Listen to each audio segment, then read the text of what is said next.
All right. January 7th, 2025. Happy New Year, everybody. We're here with another CAF collector interview. We got a special one tonight with my friend and my let's call him co-creator, co-showrunner of the Card Art Expo, CAX at OAX, which you'll all see in person in what, just over 2 weeks, Jose, yeah? Hey everyone. Good evening. Happy New Year. Thanks for having me on, Castro. Thanks for those joining. It's a privilege. And I see you've been snooping in my CAF to pull those images you opened up with.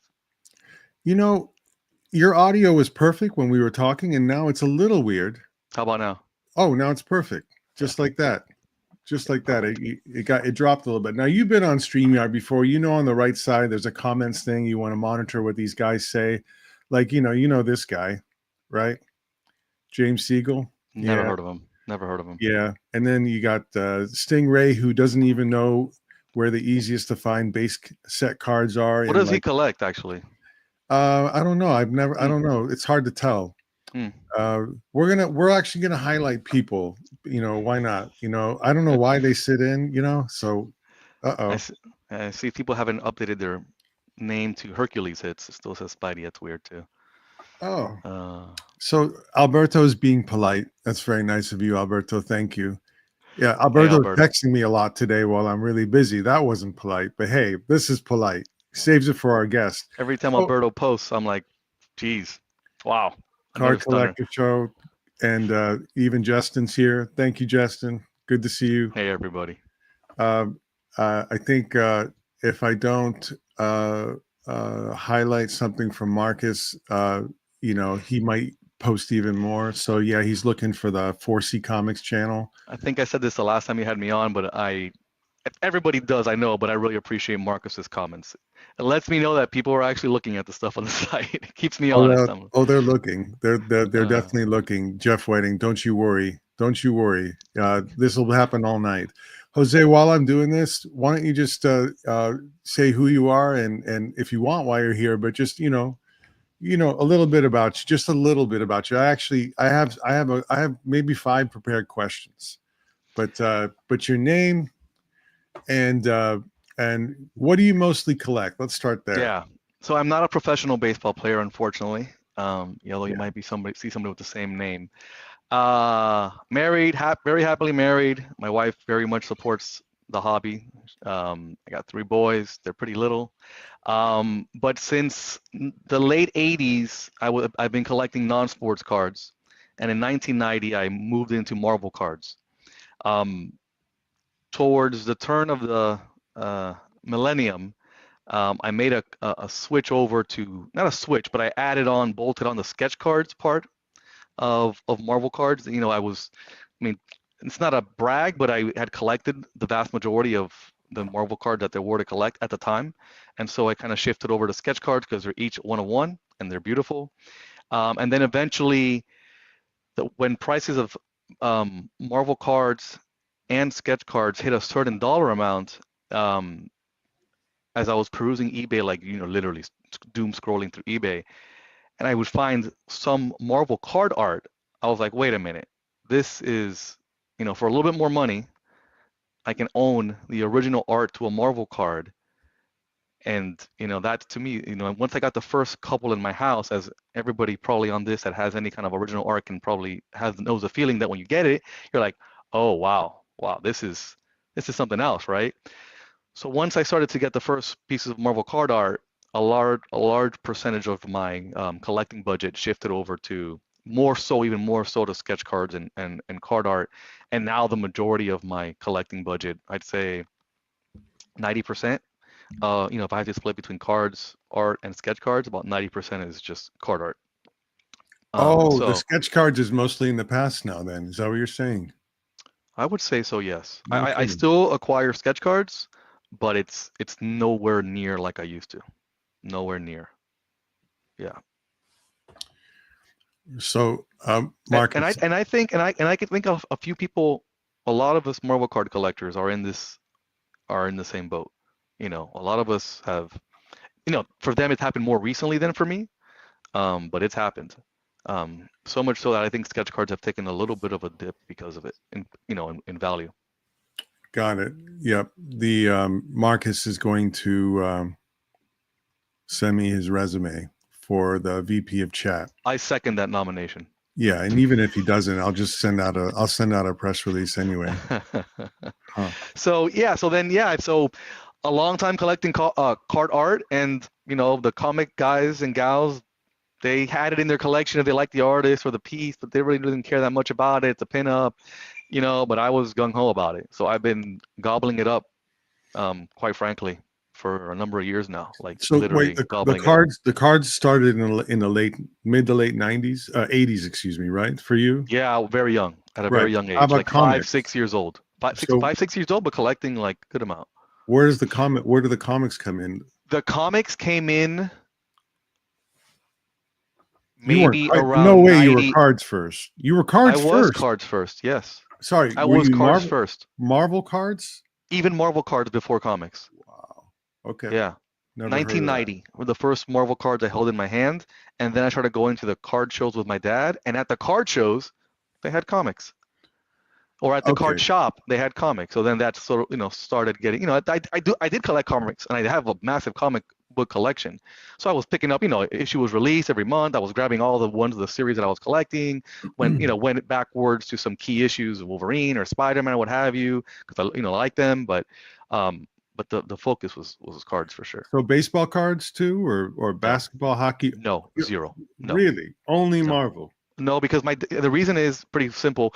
My dad has that angle covered. My dad still Right. collects trading cards. He has Yeah. a massive card collection, baseball, Football. and football, Yeah. so it didn't make sense to overlap. Huh. He's got a gorgeous collection. I can visit it whenever I want, That is crazy that you did cards and you went to shows even before comics. So do you remember some of the early comics you got at the shows, or what you saw, or what caught your eye? Yeah, what caught my eye was the McFarlane Spider-Man covers with the Yeah, variants. easy. That's like for sure. I went back and grabbed like the Wolverine, started the Wolverine series and was collecting like 1 through. I had like a checklist for the Wolverines, trying to plug them in. And then, don't laugh at me, I started, because it came out right at that overlap. It was like the 2099 series. I went hard on all those. Like every month, I was picking up even Ravage. I was picking up every single one of those as they came out in real time. $1.25. Yeah. Marcus, for some reason, thinks you're Canadian. Miami born and bred. Yes, Yeah, Miami-Dade through and through. about Oh, as far. peachy hockey. Yeah, my dad, not me. Yeah. Yeah. They were garbage back then. Like back then, no one wanted to see that little Peachy logo in the corner of a card. That just meant that they were just throwaway. Oh Yeah. man, yeah. So comics and basically 90s boom. What were the artists that you first sort of McFarlane, Jim Lee, Image guys? Yeah, for sure. For You sure. like That stuff stands out. That stuff stands out. You like At the least to me it Kubert. did. I thought you I liked do. the Kuberts I too. do. Yeah. I do. Like the Gambit. I think Lee Weeks did those Gambit covers, right? Like the miniseries. I mean, that stuff was, cool. I mean, all those cover effects, the gold foils, the hollows. I was a sucker for all that stuff. So, when did the cards start? I mean, you still break, you still get boxes. I do, but not a less. ton. I Not a know, ton. I know. break. You're real select. Yeah, And I not know a that ton. maybe you'll get an old box too, and hope it's not bricked and all that kind of stuff, right? And those I had already acquired. Those are just sitting in sitting. So I mean, I got time. So you Once a don't have quarter, any I'll open one. like old school. You don't have some old green PMGs, laying around. You didn't go hard on the. So I have a knack for like picking like winner sets. And then before that green PMG set, the first Fleer Retro 2013, it was a set that essentially created cards in a throwback to the 90 sets. I bought a bunch of cases. Bunch. But I was working like a dog. I never opened the cases. I wasn't even living in the state where I shipped the cases to. And then when I started watching the prices on eBay for the singles that were selling, the green PMGs, right? These jambalayas, I'm like, I'm not paying $100, $200, $300, $400 for a single Marvel card when I'm in my rest of my collecting career. Like, it was not like that, right?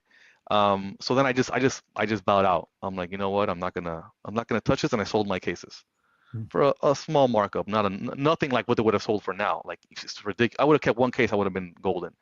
But I sold all those cases because I was like, if I'm not in, I'm not in. So I stopped collecting in '07 cards. All card collecting stopped in '07. Like when I mean stop collecting, Oh I didn't wow. collect new sets. I kept collecting Marvel cards, but I kept, doing a lot of sketch cards. I kept Yeah. filling in gaps in sketch cards. Masterpieces were still important to you, right?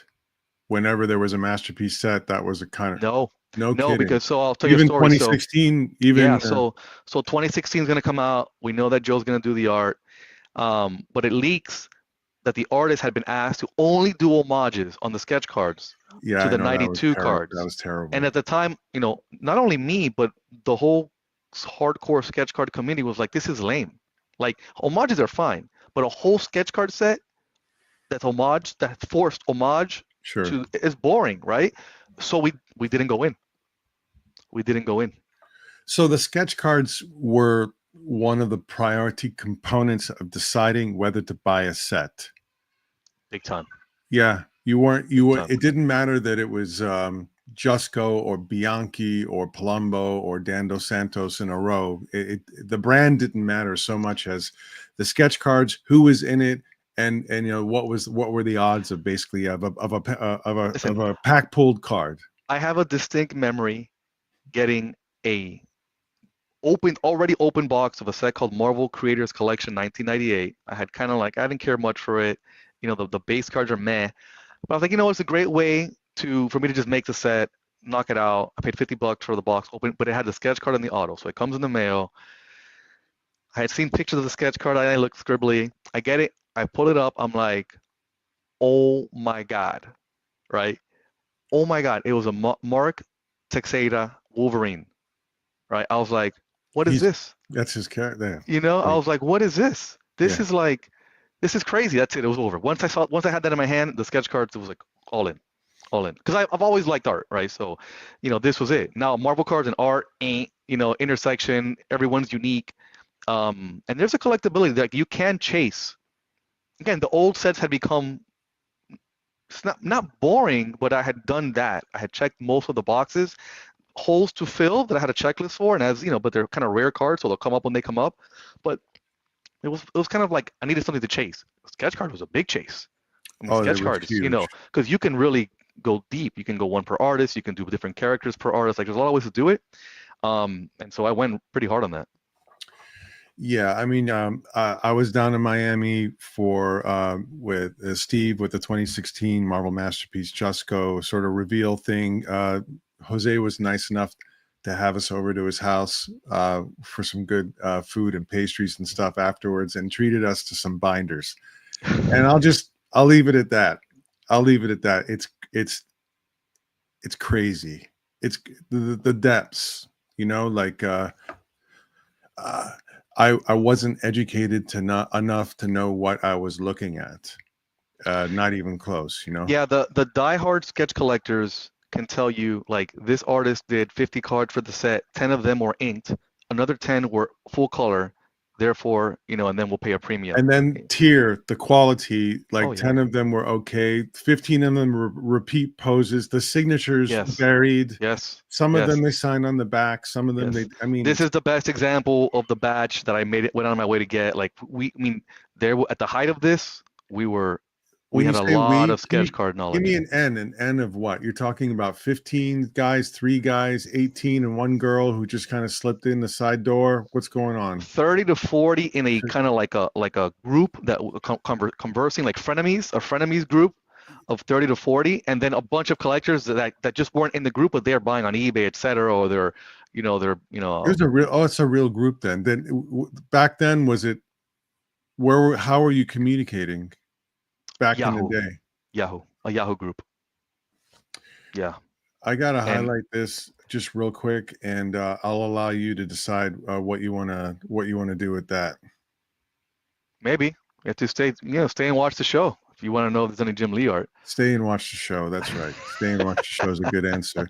So you're talking about 30 frenemies actually actively communicating, Yes. plus noticing all these handles and Well, if people on eBay and other for places those picking of stuff you up. that have been on eBay long enough, you remember that you could see who the bidders were. Oh, sure. And Oh, man, yeah. oh boy. I mean, talk about your calling card, right? Like, think if you can see at Heritage who the bidders were. I mean, you start seeing like, wow, this guy again or this gal again. You know, you start hating on people or, you know, reaching out or just like F you kind of bids, you know. Um, I mean, that stuff got ugly. Like that stuff got real ugly. And a lot of these collectors are black hole collectors. They still have their collections. That stuff is not posted online. They still have their Wow. stuff. Yeah. It just surprises me that I guess the community found one another, and you guys keep your friends close, keep your enemies closer, kind of Yes. thing, right? Yeah. Yeah. But We would trade, etc. Obviously, we trade and talk, but I how mean, many? Okay, let's just go back. Generally speaking, I know this isn't exact. We're not decimal points here, but out of the 30 from back in the day, how many of them did you end up meeting in person, like over the years? Or I wonder. maybe like five or 5. less. Very low amount. I mean, not a lot. Not a lot. Unfortunately, you know, because some of them became quite close friends, you know. And I was and for example, like when they would retire, they wanted to buy their retirement land, their house, you know, they'd reach out and for several of them I bought them out. And those cards are special to me, right? Because I know where they came from. Right. And Perna wants to make sure we understand that you know, that all of his underwear was bought drawing sketch cards.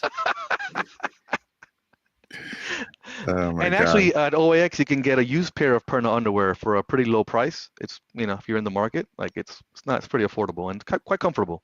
Tony's been sending me a lot of Facebook Messenger stuff asking what to bring, and yeah, he should do that. He should bring his own used underwear and see what Yeah. happens. And this is accurate. This is accurate. Jose is a very, very, very, very dedicated, focused and dedicated collector. I'll leave Yeah. it at that. Yeah, I mean, Justin, I appreciate the comment, Justin, but you know, I'll caveat that all of us collect differently. And I hope, you know, for those of you that see me on the Facebook groups active and somebody posts like, hey, I just finished my Marvel Masterpieces 92 set. And I'm like, man, that's awesome. Like, I'm being sincere. You know, when some people finish these sets that, you know, yeah, I finished them 20, 30 years ago, you know, but I'm excited for them, you know, because I know the feeling. So people collect in different ways. And, you know, I'm a big proponent of like the Marvel cards. Like, I'm not like, oh, this is the set. And I mean, I have favorites, personals for sure, you know, but they're all awesome. They're all awesome in their own way. Can we I know you can change your brain super fast. Can we just do a little public service announcement here and get this out into the Yeah. universe? Ranga should manscape on the OAX auction stage. Justin, you hear that? See what happens. We'll see what uh do you think that'd drive up the price? Or am I just connecting things that shouldn't be connected? Oh man, It's like putting sentences on a refrigerator and that letting one a is kid pretty. tell It a is pretty story. good. Yeah, we'll leave that up there. Oof. Yeah, yeah. That's no. I He mean, stepped it up.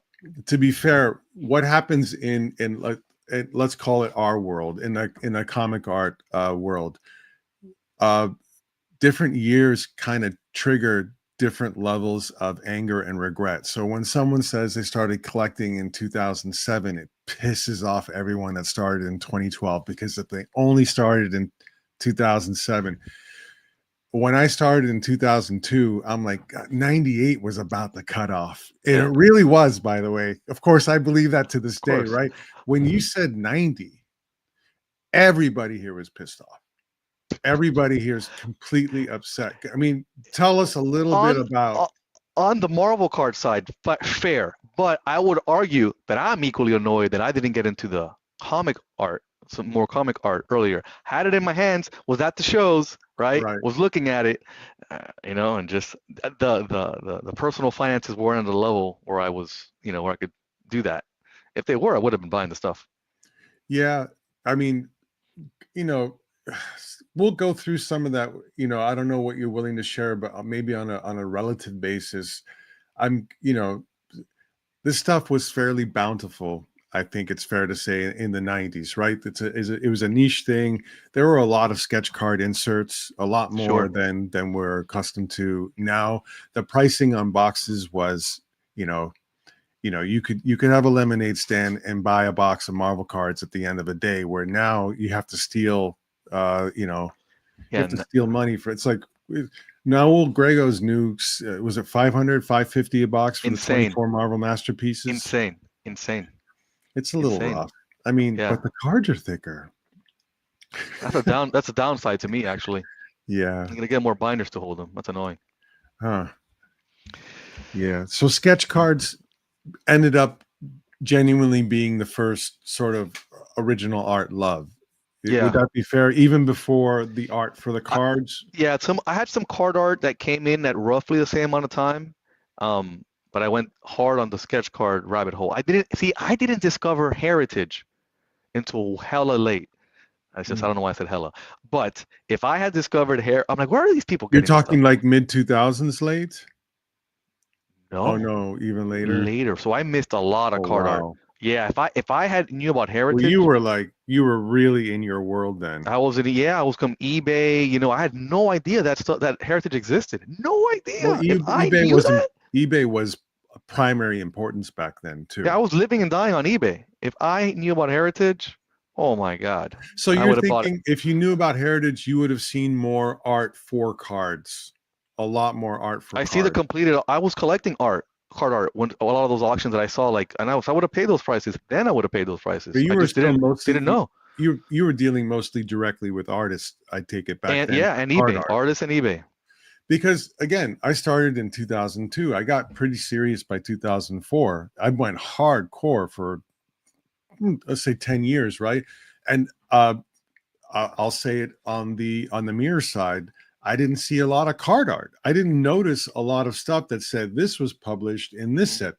I didn't see a lot of this stuff until 3 years ago. Mm. I mean, the names, even when you're ignorant, you hear about some of the brands like Marvel Masterpieces and stuff, right? Sure. But I didn't see a lot of it. And I'm like, how did that happen? I didn't see it. There isn't a lot out there. Why? It gets scooped up even before it gets published. There's a lot of direct relationships I noticed in the card world, like very intimate, strong, direct. Ping an artist 42 times if you need to find out about XYZ type stuff in the card world, even more than the I'd say comic that's world. fair. I'd say that's fair. Sure. Well, because it's the next set and the next set and the next set, and it's sort of fixed, and there's a checklist and there's stuff that you extrapolate. Whereas the comic world there's 50 years of stuff that I'm catching up on. There's this artist that I like now. They've done 12 other books over the last 17 years. There's that kind of stuff. It's a different dynamic. Definitely. It's definitely different. Yeah, that's a big part of it. Huh. How about, I wondered, I never really asked you about this. Did you ever get into commissions? You had a lot of relationships with artists. You had your A favorites. lot of bad experiences.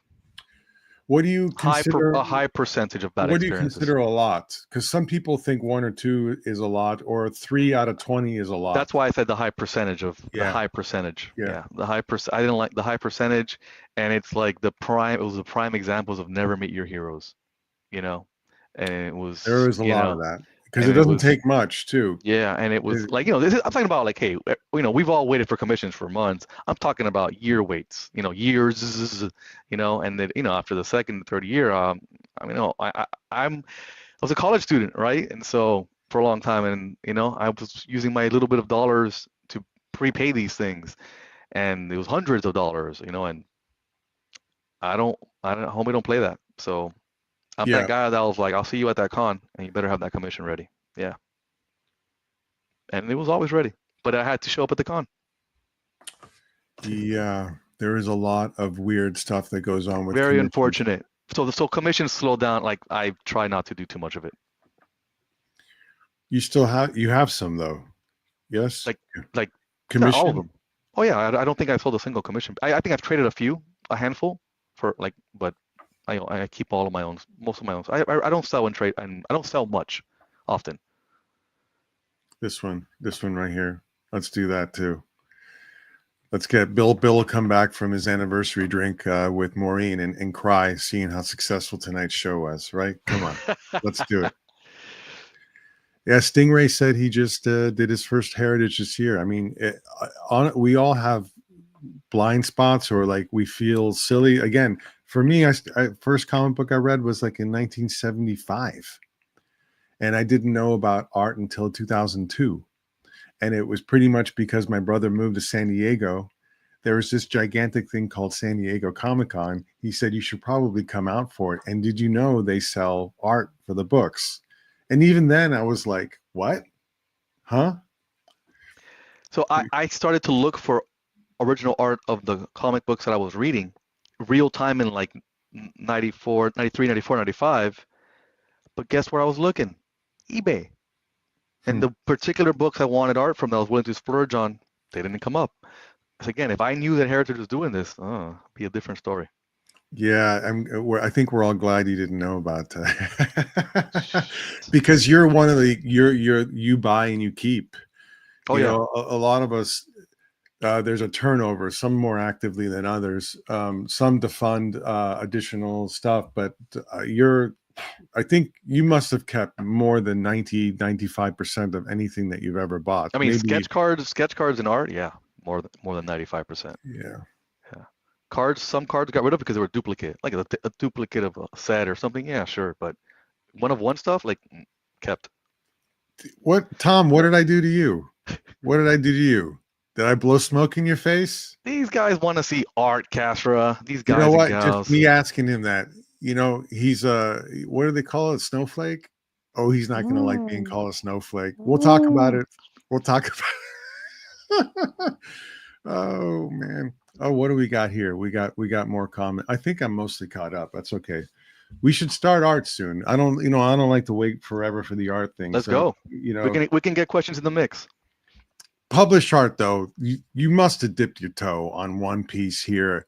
You don't have one published interior paneled page in your entire collection. I have both interiors, okay, and at least one. I have multiple covers. Some of them were cards that were turned into covers.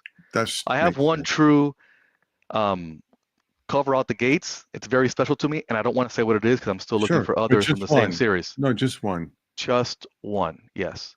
And then how about an interior paneled published page? Yeah, and I think I have them on CAF. Some of them.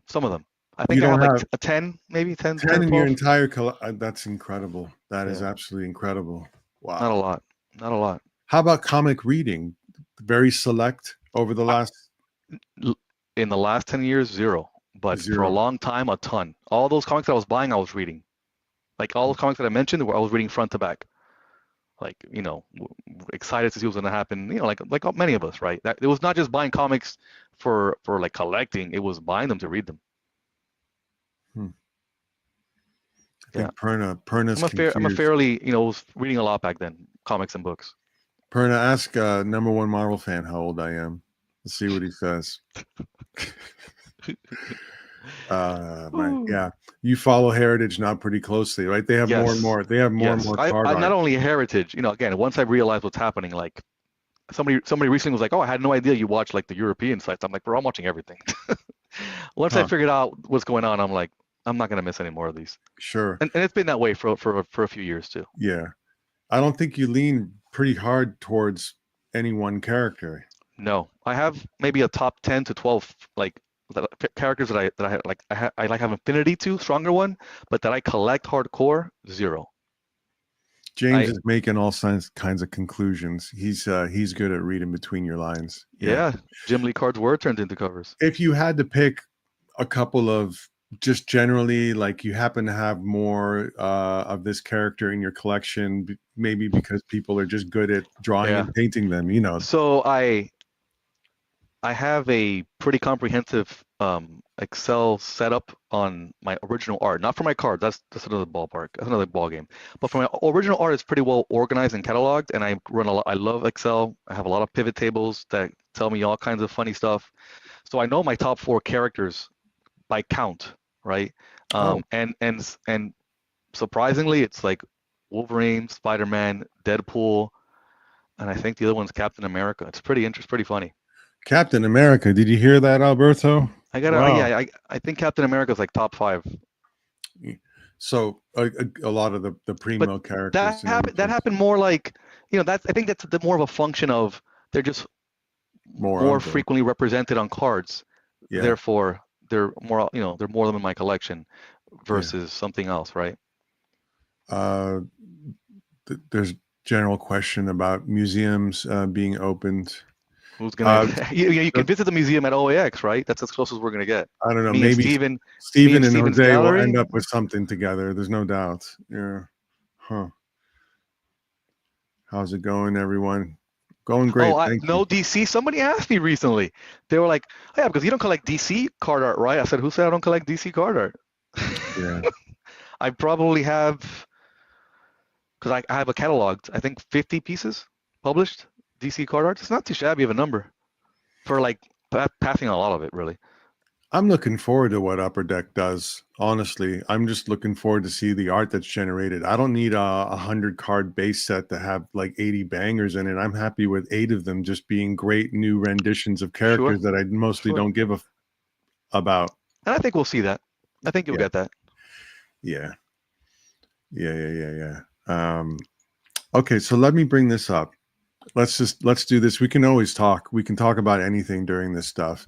And this is as good as it gets, guys, tonight. Jose worked his butt off to get a lot of images together, but that's the nice thing for me to say. The other one is they were done like 15 minutes before the show started. So you're going to get a lot of visuals, but this is what they're going to look like. Maybe I can make this smaller. It doesn't really change the image very much. All right, Jose, we're starting with the 00 Yeah, here. so This looks like some we start the first 5 images are gesso. just some select images where this is me and Steven, essentially. Steven's not in the picture, but he's there. Where we went to pick up the Masterpiece 16 art. We for a lot of you already know, this art was completely lost. Lost in that we didn't know where it was. We knew that a single buyer had bought all of it. I haven't said this publicly before, but I tried to buy all the original art for this set. I actually went to see Joe at a con, and I'm like, hey, I'm interested in the art. I know you're working on this set. And I had saved up a lot of money to make a strong offer, a lot of money. And my wife can attest to it. And he like blew me off. He's like, I've got 2 guys already interested, don't even bother. I'm like, yeah, at the time I was, not, I was, young, and I'm not youngish, but, maybe he didn't take me seriously, but, I suspect I would have made a stronger offer than what he ultimately sold it for, but he didn't want to hear the offer. So here we are. That's me, full circle, helping Steven pick it up because he needed as many suitcases as possible to get it.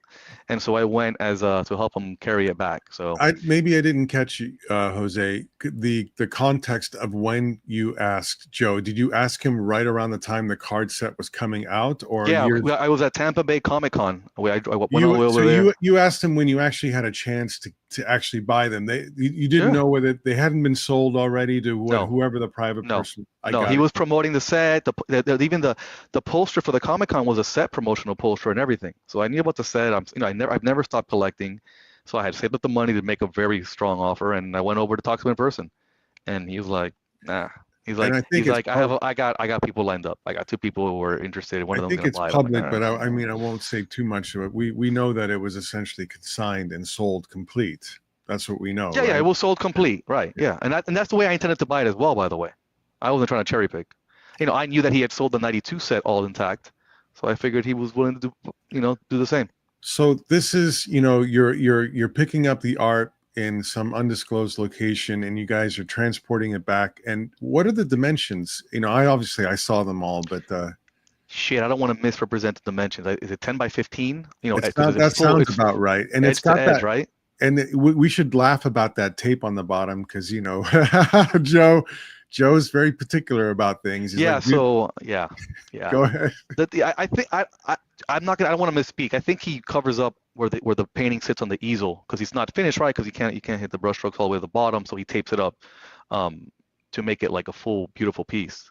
But I like to take off the tape. Yeah, no, I understand. I take it Yeah. off immediately, and but I blew that up a little bit because the shocking thing for me being there was how vibrant these were. Oh, They are these things look amazing in person. unbelievable. Amazing. They blew my mind on how, okay, so everybody here knows the OA you see in the picture is not the OA you see in person. And I would argue that different artists have a wow factor or not a wow factor when you see the piece in person, right?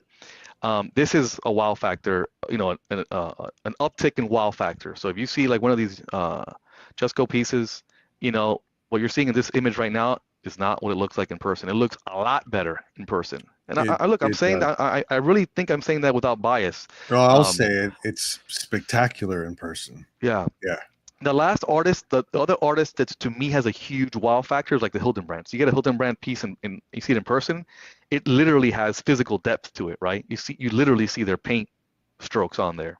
So again, and there's other artists like that, right? But in paintings versus pencil and inks, I think there's more of a difference in wow factor or not wow factor. Yeah, Mannix can't even scan his art properly. Where his colors are Yeah, too he should crazy. probably use a camera then. He should probably get like a fancy cameras, which some of the painters that I work with, they use is a real fancy camera, and then they get as close as they can to like a true colors image of the piece. A scanner won't do it, won't cut it. I'm keeping part of your smile in on all these photos in case the parents or the wife or someone's watching here. Let me see. I think I got it.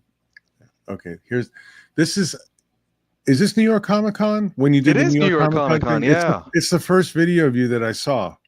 This is the Yeah, first CGC time. was very kind to ask me to exhibit some art there to kind of like help promote them starting to grade Marvel cards, and I was happy Fausto to was go. with you, wasn't he? He was, yeah, he Yeah. was instrumental in helping make that happen. And so I took some select pieces. Again, there was not a lot of space, right, that I had to work with. So I took some, and I actually one of these pieces will be shown on this show today in more close-up fashion. So I took a 92 masterpieces, a 94 masterpieces. I took that Daredevil by Roberto Flores. It had never seen the light of day. So like right now, for that show, I had just gotten it, and Roberto's a good friend of mine. Um, and yeah, and I took an EM GIS piece that's not displayed, but it was shown separately. Um, so and that was like when EM was on the on the slowest. He's huge, right? He's done so many Marvel covers and he's cranking them out. But at the time of this, he was still not super blown up. Did And Justin he make was that there. video? That was Justin that made the video because I don't know that I don't think that No, it's on the Spidey CGC Hits made the channel. video. Yes, it is on the. CGC made the video. It's now on my. I took it. I put it on my YouTube, which is almost nothing on my YouTube, but that's there. It's me essentially talking about these four pieces in detail. Awesome. That's And the cool thing is a lot of people stopped to like look at. I mean everybody here would have appreciated it. How many people that don't collect original art? Because remember the artists, as you know, for those who've been to New York Comic Con, the artist alleys in the bottom.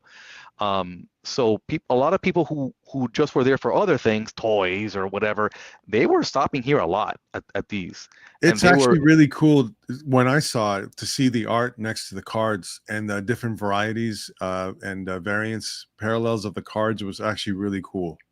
As yeah. someone who didn't Thanks. know a lot about it, it's what drew me in. I don't know if that's what it did to them, but hey, it works. And that was my intention, right? That was my intention of kind of seeing the juxtaposition of the two. So you get your smile back on there. Oh man. What is this? What is So this? so this is our I guess you can see this is some of the gallery at OAX that we did OAX in 2024. Yeah. Me and Steven put a lot of work and thought into curating this exhibit, and so essentially our vision was right after that sign you see began like the Marvel Masterpieces history, from 92 to the set that had just come out, which was Dan Dos Santos' set.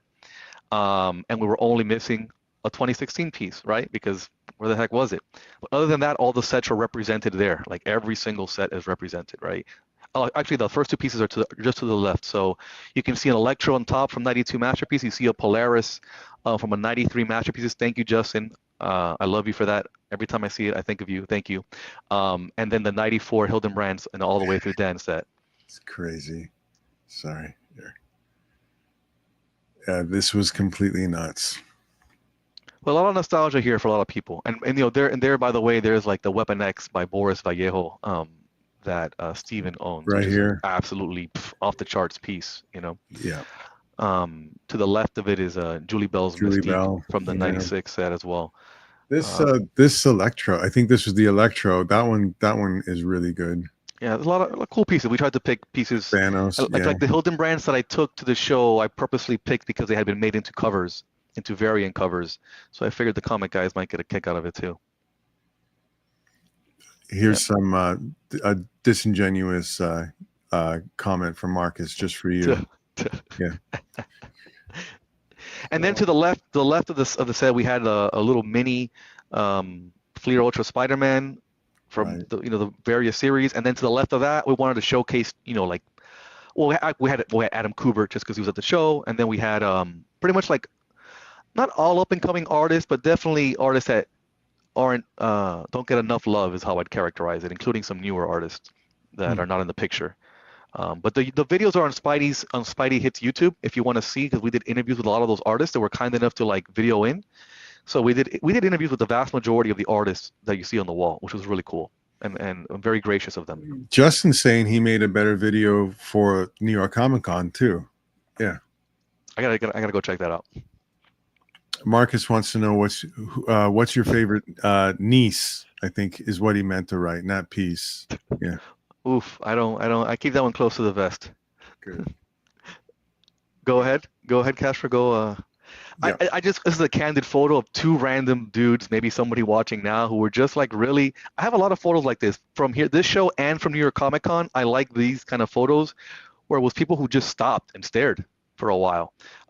We made tombstone captions for all the art that had essentially, as you could expect in any art gallery, because we think that all the art, not just this art, but the art that everybody here on this video watching that has in their collection, I mean, it's a piece of it's a fine piece of art in some ways, and so it deserves that kind of treatment, in my opinion. And so we begin. So obviously. The Card Art Expo, the first one ever, will be at OAX this year, and there's a main show floor for CAX, 13 booths, maybe 12.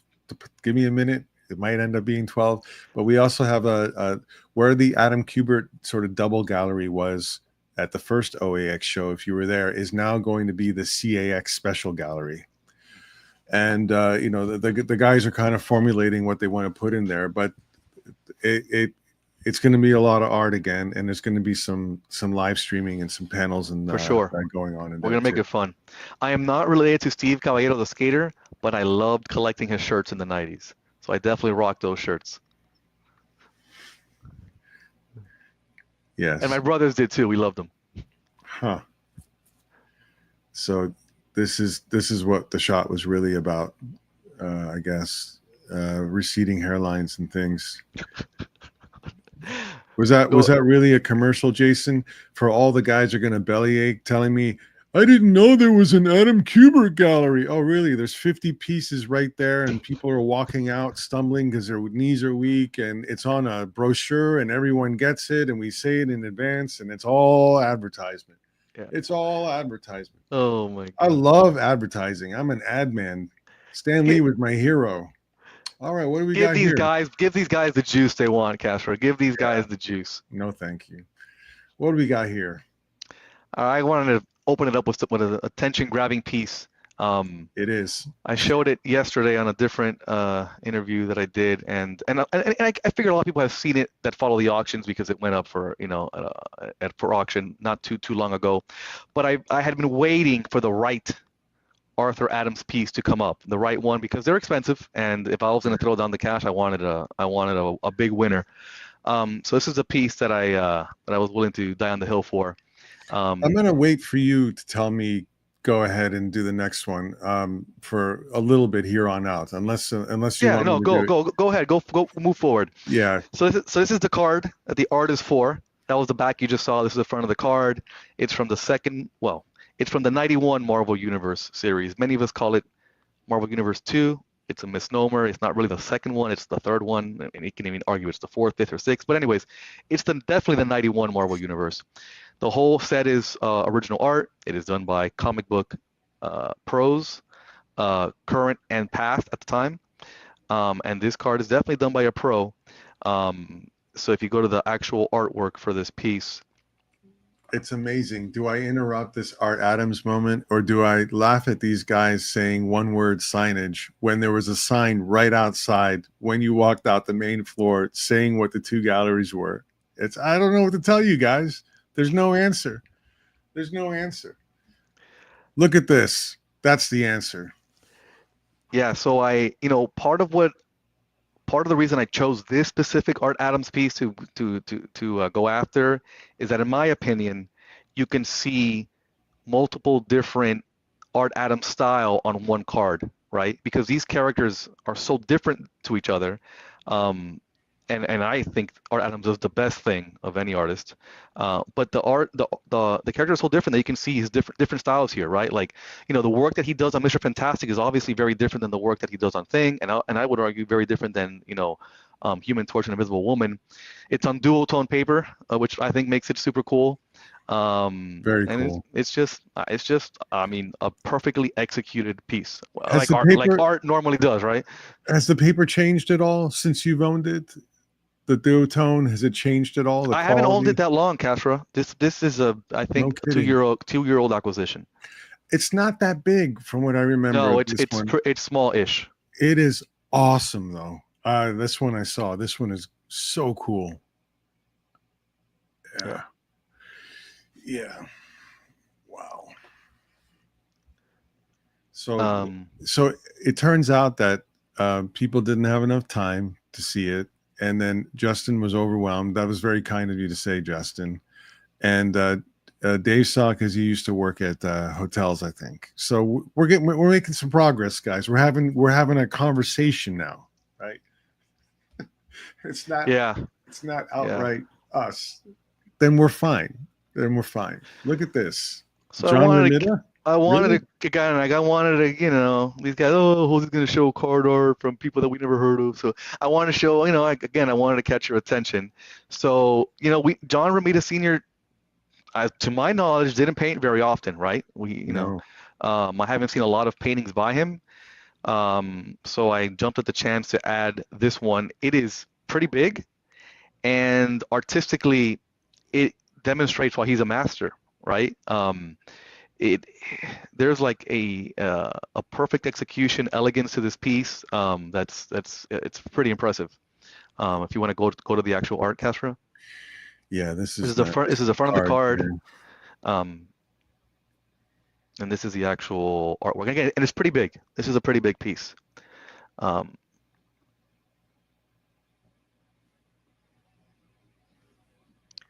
don't know. Something about it, Something about it I think is just perfect. It's great. Oh. What year is this? This is from the 95. 95. Oh, 30 years. Yeah. Huh. Wow. And I didn't expect that. Never seen this. I had no idea this existed. I didn't think. Sometimes the borders I use very similar framing. You'll notice for a reason. A lot of times I move the pieces in my house, and if I use like elaborate ornate framing, it wouldn't mesh well. So I try to keep them in a similar style, especially the actual frame. But this yellow border, I tried many colors, and this one worked actually surprisingly well. All right, keep going. Give them what they want. Yeah. This is what they really want. When we say they, we mean James. Yeah. So let's go right. Let's just highlight the signature. Let's start with the signature. So amazing. So it's not me talking, but this particular rogue image is used a lot. It is part of Marvel's, their archive that they give out for licensing, and it's on shirts. It's on, sheets, stickers, like it's in a lot of places. This is one of the most definitive rogue images, in my opinion, in Marvel history, not only of comics. Like Jim Lee knocks this out of the park, right? The sense of freedom that you get by looking at her, like he conveys the flying with no background, like this is it. This is the rogue we love. And I'm super, privileged to own it. And of course, this was turned into a cover when it came time for Marvel to, give a little FU to Jim Lee and say, we do what we want with your art. We own it. They put this on the cover. Yeah, James wanted to congratulate you on your Jay Lee piece. Yeah. Wow. Yeah. So I every time I see it reused, I try to save wherever it is that I see it. I almost bought a shirt. I almost bought a shirt with it on it. I was like, maybe. You got this around the time the card came out? No. So, Wow. legend tells that Jim Lee offered a collector friend of his the chance to buy all of the card art for this set at one fell swoop, and the collector was like, "Nah, it's not very, that's not worth it, or, it's not that great, or whatever." I don't know who that collector is. I don't know if it's, the TF person or who it was that passed. Well, I said, no problem. So Jim Lee sent it to Heritage, and Heritage, over the course of a few auctions, auctioned off the full set. And this piece was part of like the main event, right? It was like this, the Wolverine, the 9-card gallery, the battle scene, and I was like, okay, I'm leaving with one, right? I had passed on all the other characters. I'm like, I want let's go home, or go big or go home, right? Just like I did with the Art Adams, like I go big or go home. I passed on the other ones. I lost on the Cable Sabretooth piece. That was, that was like really high on my list to get. I was like, oh my God, like I'm not gonna win the Danger Room piece, right? Forget that. So then I started to bid on this person. It's her and Magneto on one piece. Yeah. And when you go on Heritage and you lose your mind, I know a lot of us have been there. Yeah, we right? kinda You all lose know your mind, Sure. the evil takes over, and the button, you keep clicking. That happened here. And by the time it was over, I'm like, oh my God, what have I done? I was like, I don't know what I just done. I couldn't believe it.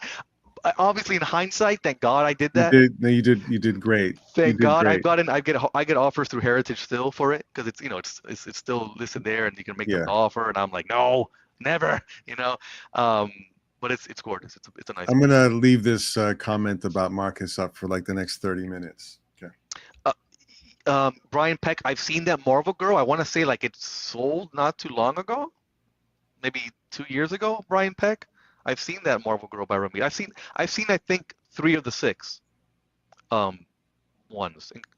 Yeah, I'm thinking back, but the Marvel Girl I think is one of them.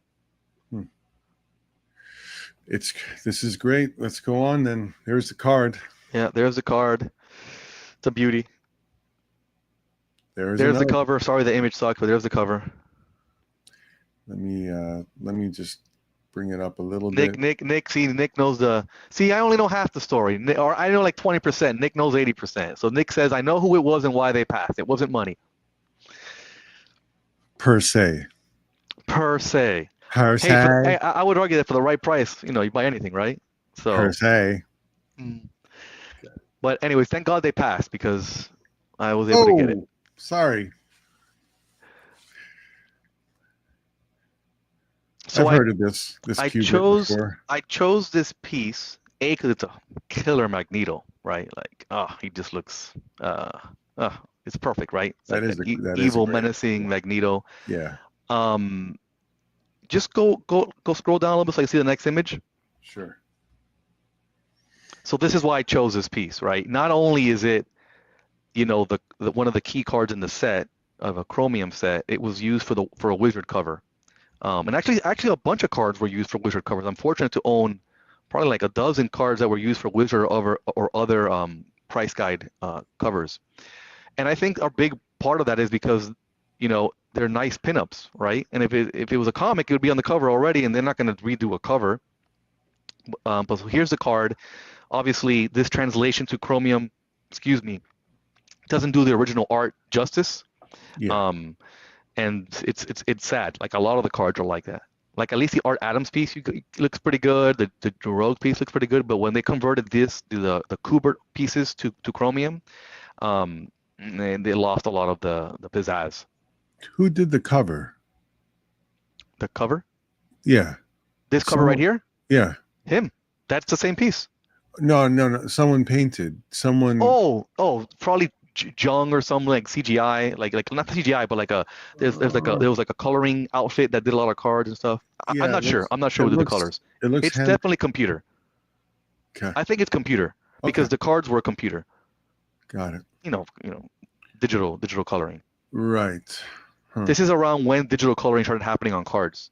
It But, transitioned but these are totally two different colored versions of it.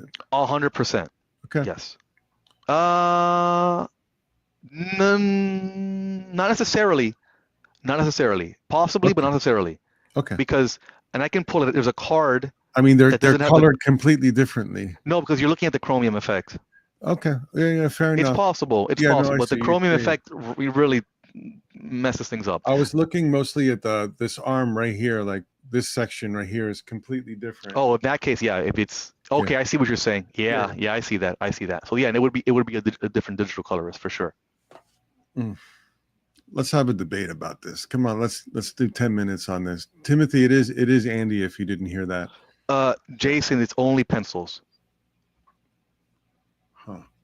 I've seen all of the what art. did I do? Did I hurt Nick's feelings? See, Tom, what's this? You're like two snowflakes now. Sorry, go ahead. No, I lost my train of thought. Somebody asked something here. Pencil. Oh, is it Magneto inked? No, Jason, it's not. It's pencil. I've seen all of the art for this set, 100% of it, and I think very little, if nothing, was inked. Very little to nothing. Justin thinks it's the chrome too, yeah. And then Jason thinks it's painted, not the same. So we definitely. Jason, you think somebody physically painted that other image? It looked like it to me. It really did. It really did. It does look like brush marks, but they might have done it digitally. Yeah. But it made me wonder whether there was an original piece out there of this. Yeah, if somebody has the original painting, let us know. Okay. Are we good to go on? Go on. Okay. Oh yeah. Who doesn't like a good Venom? This is Nelson de Castro. His art suffers from the pop factor. The cards don't do his artwork justice. He uses like those pieces have a lot of layers on them. Like there's physical distance in the art. And it makes the characters really pop from his backgrounds. And this is a nice example of that, of this Venom just looks like he's really perched on that rooftop, right? Oh yeah. And look, this piece is, at this point 30 years old, and it looks fantastic. It still looks fantastic. Yeah, the Castro does arguably, for card wise, the Castro crushes Venom. Like that's one of his jams. He really nails his character. Yeah, that's not the same. No, not the same at all, unfortunately. Yeah. It's like from the Boris Vallejo, Julie Bell school of painting, not just the anatomy, but the rendering. His building rendering, I haven't seen anyone else do. His building rendering is something special. It's different. The lighting, it really pops. It really pops. It almost seems like he cuts, and it almost looks like mixed media. He could tell us, right? I don't want to guess at what it is, but it almost feels like mixed media when you see it in person. I almost feel like he cut and pasted stuff or something. Yeah, the background looks like some kind of postmodern, take on it, something in a museum. But that's so cool, right? Because then you get the comic booky guy standing in in a realistic but painted background. It's pretty interesting. Awesome. I'm always curious. This is a piece where I have absolutely no idea what the size of it is. I would be completely guessing. On the bigger side, 10 by 15 at least. Okay. Yeah. All right. Look at there. this one showed up in a bunch of places. So what's funny is I didn't know this existed for a long time. I was like scrolling through emails, like, wait, what is that? And then I was like, Jesus Christ, I have to go buy one, you know? I'm like, how did I not know? You know. Lou is chiming in. He liked it too. Yep. And so, like, you know, I collect these as part of, you know, they're both with my sets and with the art, because if you can see, it says Meet Marvel's New Masters. And this one, so in this issue, they talk about the 4 artists that did the set, right? So it's pretty nice. It's pretty cool. Jason's combined us. We're Jasra now. All right. We'll go on to this one. This is I show this piece a lot. It's not for everybody. Let's call it like it, you know, call it like it is. But I like to show it because what is undeniable is that it is crazy iconic in terms of Marvel cards. I passed on this piece 2 times in a short period of time before I, thank God, pulled the trigger the 3rd time. It was dumb for me to even pass the first 2 times. And the 3rd time, I'm like, what are you thinking? I bought it. Thank God. And so it's everywhere. It's in terms of the cards, it's on the binder, on the box, on the promos. It's like everywhere. From the first time until the 3rd time, when you said yes, just percentage wise, had it gone up a lot? The price? No, the same exact price. Good. The same price, the same seller. It's, you know, it just, you know. And it's been published a lot of places. Antoine, I'm going to say yes. Yes, exactly. But look, I mean, here it is, right? I mean, it's everywhere. It's everywhere. This is a big set. This is like a big set, like Marvel card wise, and this is the piece. Even like the Stingray promo still piece. has the binder. Yeah. Yep. Yep. All right, let's keep going. Trying. It's not listening. Slow. Boo. There you go. Yeah, so this is the actual card in the set it was used for. So it's a masterpieces subset of an Ultra Spider-Man set.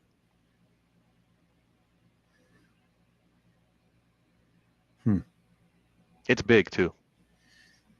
It's used. It's an ultra print. It was used for.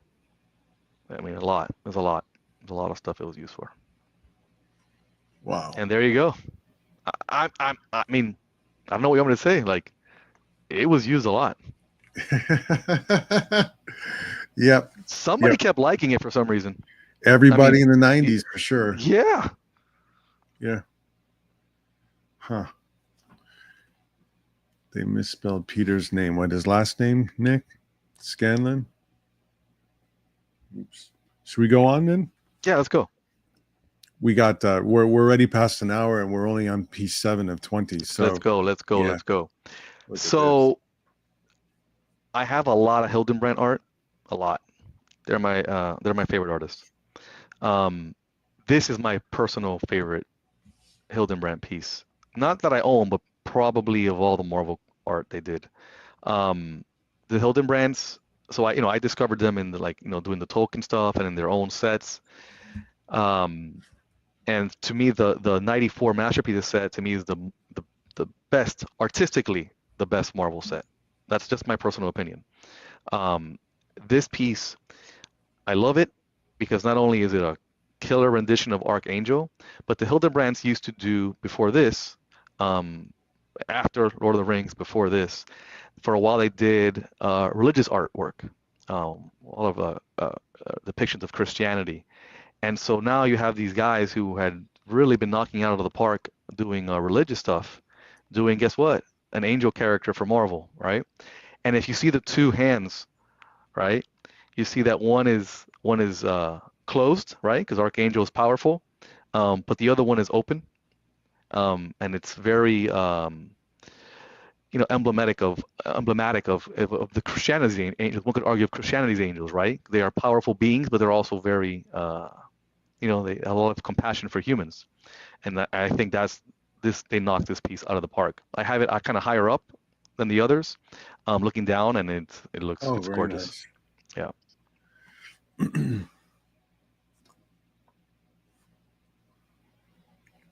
Oh, you can see it actually a little. better even. That's beautiful. Yeah, their pieces like themselves, right? Yeah. I have a note here to remind me to talk to you about Hildebrand. Don't let me forget, please. Yeah, the I put the back of the card here because there's an interesting blurb by they wrote a tiny bit about each piece on the back of the cards, which I wish all the Marvel cards had this, but they essentially used leftover pieces of armor from the token paintings. They're big, they're big reference painters, right? They use human models and all that, or were, and this is interesting about how how they nailed the wings, what they used for that. Pulling Fire and Justin really do want to see the Human Torch. The Human Torch. I'm not sure which Human Torch they're talking about. So, did you meet Greg and Tim both? I never had the pleasure of meeting either of them, even This is though pack pulled. I don't. Are you? Oh, Did you order this one? I've known Jean for a long time, Yeah. and she was kind enough over the years to get the brothers to sign these for me. So this is out of my personal collection, and I have almost a full set dual signed. So one of my babies is that. Very nice. Because this is before there were no pack pulled autos in this set. So Greg Hildebrandt, I talked to Gene and Greg, and they accepted coming to OAX. They were very excited. I told them about IAX before anyone knew about it. Greg was the cornerstone person to ask for me, and I know you guys were super excited. And then he got ill a month later, side effects from medication, recovered, got ill again. And passed away. So we're definitely going to honor him at OAX this year. Deservedly so. And this is bad. I don't own the Human Torch MM94 piece, and I've never seen it. Okay. For some reason, they all thought you owned it. Never seen it. That's respectful, though. Dan Dos Santos. Yeah. So many of you know that Dan was gracious enough to invite a select group of collectors to a private gallery showing before the set was released. We got to see a lot of the pieces there. He did an amazing slideshow where he talked about each piece. And then after that, immediately following that, we were able to essentially buy some of the art. I bought a few pieces, but this is at first he wasn't going to sell this piece. And that's fine, right? Like, hey, he wants to keep it. He said his wife really liked it. I'm like, no problem. But then like I was going around and then someone was like, oh, I just bought this other piece. And I was like, wait, I thought that wasn't for sale. Even though I wasn't going to buy it, but I thought it wasn't for sale. I was like, that's odd. And then they were like, oh, go ask. I think, is he changing his mind? So I said, hey, this is Deathbird. He's like, oh, if you want it, yeah, if you want it, you can buy it. I'm like, that's bought. I want it. It's a done deal. I'll take it. So of the pieces that I bought, this to me is of the ones that I got, the piece de resistance. And the reason I like it, partly the reason I like it is because in my opinion, it works as both a Marvel card piece, but it works as fine art, definitely, in my opinion, definitely. I had a place above my mantle where my wife and I had chosen not to put anything up that was Marvel card related. We're like nothing's, nice enough, but that piece hangs there now. I was going to ask what she thought of this one. She loves it. One, yeah. She loves it. I mean, she thinks this is a fantastic piece.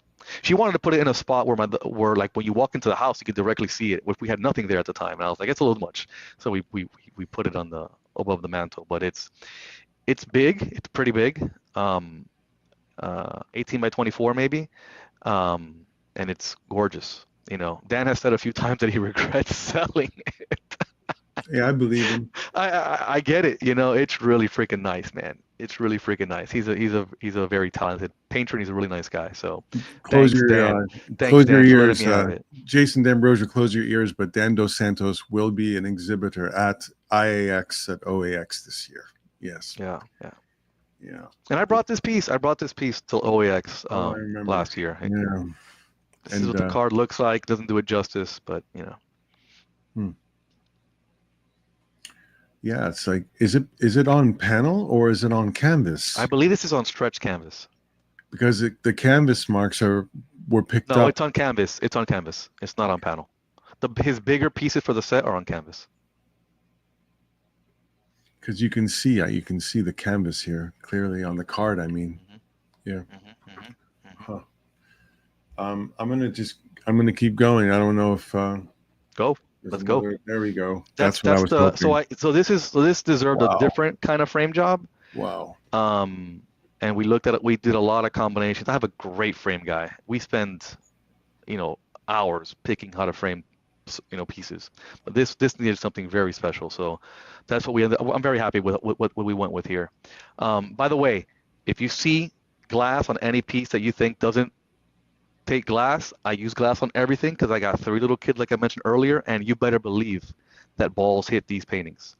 Balls and weird crap. Like I can't have them without It's glass. like the splash guard at the buffet. Yeah, it's done for protection. I understand that it's a full pot to glass up some of these. I get it, but trust me, it's that. In fact, that the Romita Cyclops that requires glass anyways, right? But I had a guy work on my air conditioner, and I don't know what he did. He must have like taken off one of the Freon, whatever special gas the air conditioner takes, and it completely blew in a way over that Romita senior painting that it wrecked the glass like you couldn't imagine. Like it destroyed it. If it didn't, man, I'm telling you, it was insane. I had to completely reframe the whole piece. Cost me obviously like $300-400 to redo it, but that's why they're protected. Yeah, look, I'm impressed at this piece, and I'm looking at it on the computer, and I have it in front of me up there, and I'm like, wow, it's so nice. Look at the textures on the feather, the blue. Thank you, Sean. Thanks for that kind words. I take the frame job super seriously, because I suck artistically, so it's a little bit that I can contribute is to do it justice with the frame job. And a lot of times I'll be at the gallery at the frame shop, and I'll be texting the artist whose art it is. I'll be like, what do you think? Do you have a preference between these two? Like if I'm between a couple, I'll message them and ask for their opinion, or get their blessing. So that's pretty cool too.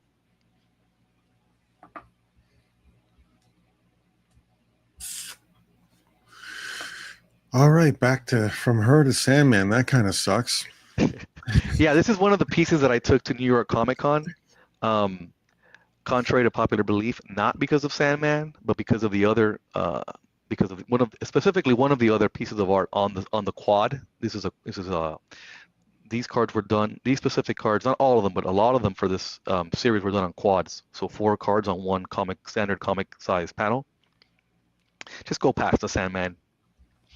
So this is an iconic set for a lot of people. Is the Marvel Universe 1990 set, including myself. Like I mentioned earlier, it's the first Marvel cards I was given. But that Spider-Man in the top right corner is a insanely iconic Marvel card. I've had people ask me, they've hit me up and be like, hey, I know you have a lot of art. I only want to ask about one. Do you own and they've asked about this piece. I've been shocked. They're like, do you own the Spider-Man? I'm like, I do own that piece. I'm like, what an interesting piece you've asked for. But I mean, just a killer Green Goblin. Oh, I put. You know what? I put Sandman, but that's on a different quad. Yeah. That Sandman shouldn't have been there. Sorry about that. I was wondering. So that's on a different quad actually. Mm-hmm. This one has Loki, Green Goblin, Spider-Man, and Galactus. And that Galactus, if you can zoom in, there is a lot of detail on that Galactus. Super solid pieces. Yeah. Wow. Friends and Rubenstein for all of them. Yes. It's one piece.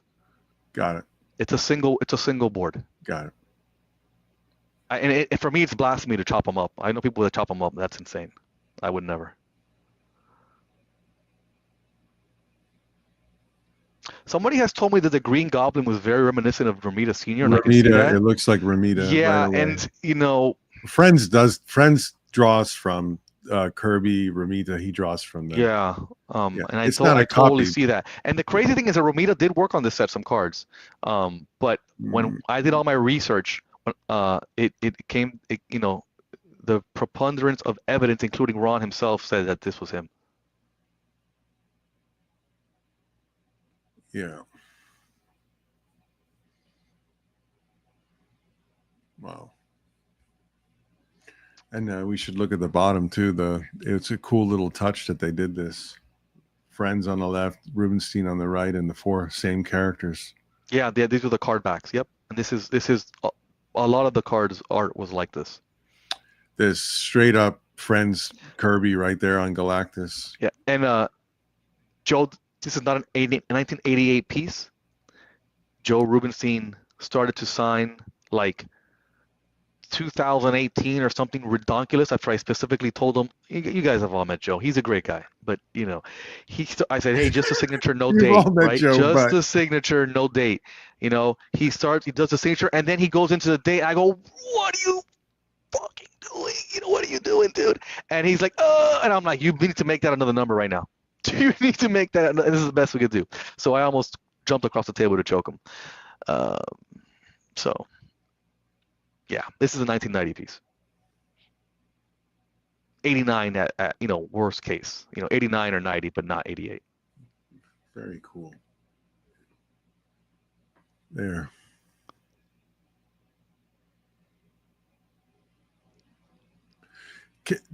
Do people like these designs as simple and retro as they are? I love them.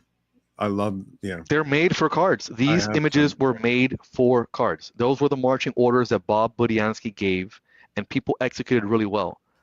And that's what certain companies are missing the boat on. They don't understand.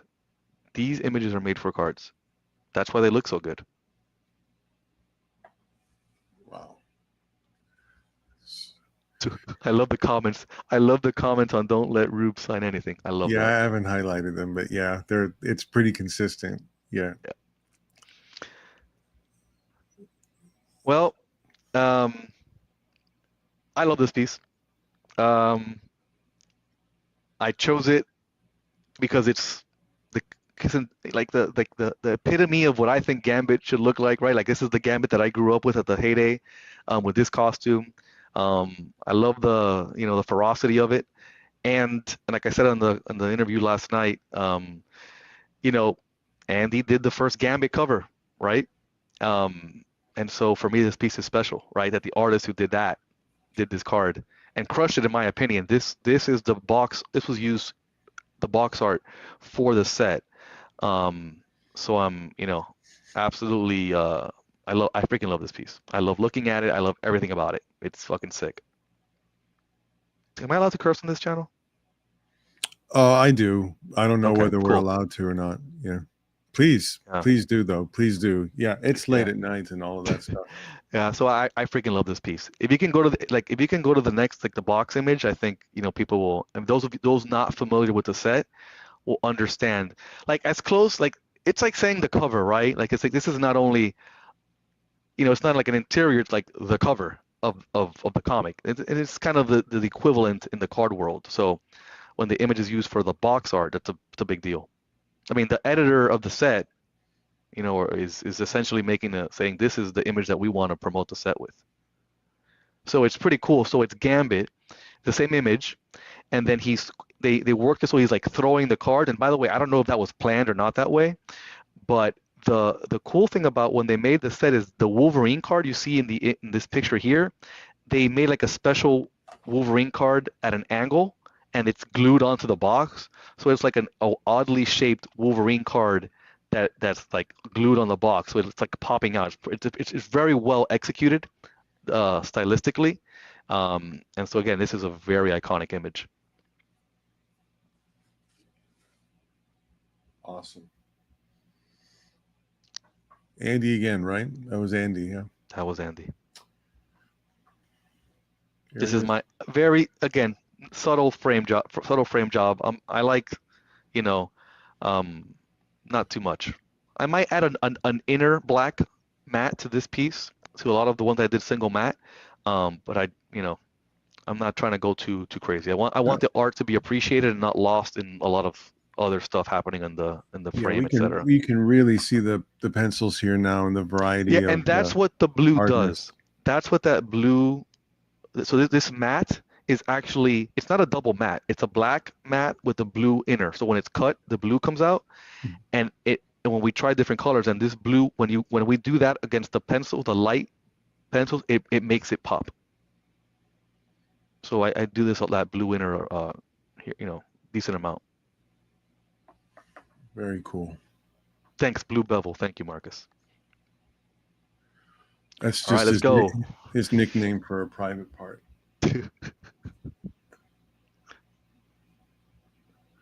I think that's the end of the first 10. So let me Oh, it stop. is. Yeah. Yeah. Okay. So those 10 that I picked, I wanted like a broad assortment from my collection. Those are not my favorite 10 necessarily. Just it was, I tried to pick pieces that appealed to you know your audience, right? Oh, So I you tried to won pick everybody's heart with that Art I Adams. I Yeah. tried to pick pieces that appealed to everybody that's watching now, so that had a common connection with the wizard or the artist, etc. But I love those pieces. They're definitely some of my favorites, but that's not necessarily my top 10 favorite in my collection or anything like that, or value or something like that. It's just pieces that I think would appeal to everybody watching. Um, What is your favorite type of cake, Jose Alberto? Ice cream cake, easy ice cream cake. So anything with ice cream in it? It was Carvel for many years. But Carvel, of recently, course. I've discovered what's this other company that apparently does ice cream cakes too? Uh, they sell ice cream too. I forget. It's an old school What, ice Baskin cream Robbins company. 31? No, no, no, no, no. It's one of those like old timey ones. I guess Baskin has been around for a while. I can yell at my wife and ask her. But anyways, Carvel cake. Those chocolate crumbles. That's it. Those We had Carvel because, immigrant family. It Dairy was, Queen. Yes, Dairy Queen also oh makes yeah. ice cream cakes. They're I've not never had a shabby. Dairy Queen one. I had until recently. I They're not never, shabby. they have a refrigerator with some stuff in it. And I'm like, what the hell is this about? No, Why would they I got ever? cake in there. You got to try the cake. All It's right, I'll look, try it. it throws it out with Okay. the Carvel ones. Yeah, it's solid. They're solid. Okay. Yeah. Let me bring up the second set here, and we'll go with this. Cold Stone's decent, James. Cold Stone's all right. Yeah. I'll try Uh, out their ice cream cake. I like Cold Stone ice cream, but I've never had their ice cream cake. so let's see if Okay, so this. this is all right. So I've been saving up, and there isn't a top 10 I've been very tempted to do a top 10 before. I've been very tempted to do my top 10 OAX. But I haven't done it, but I figured this is as good as time as ever.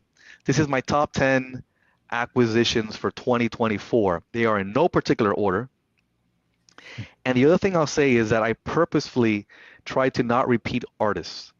So for almost every artist I'll show, I got a lot of pieces by the same artist. Like the majority of them, I got over 10 pieces by the same artist, except for one because it was just that had to show two.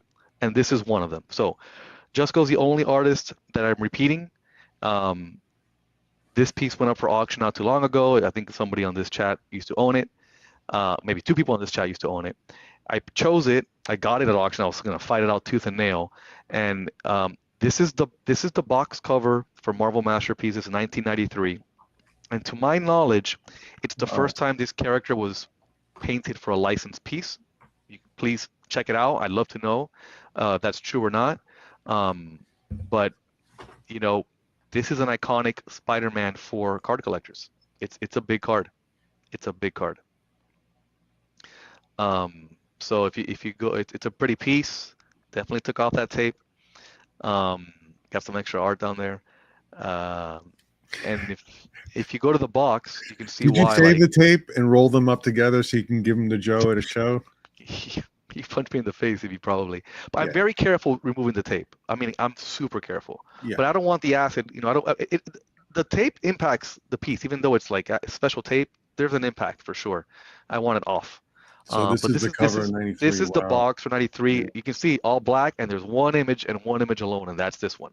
And again, if you look at the wording on this, all new original art by Marvel Comics top artists. So 92 had all Joe do it. But of course, they need time to come out with 94, right? Because those sets don't get done in a year. So what do?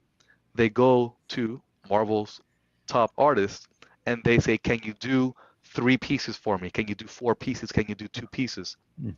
And then the set is comprised of those, of a hodgepodge of big names like Bill Sienkiewicz, that did art for it. And Joe did art for it as well. They're on, oof.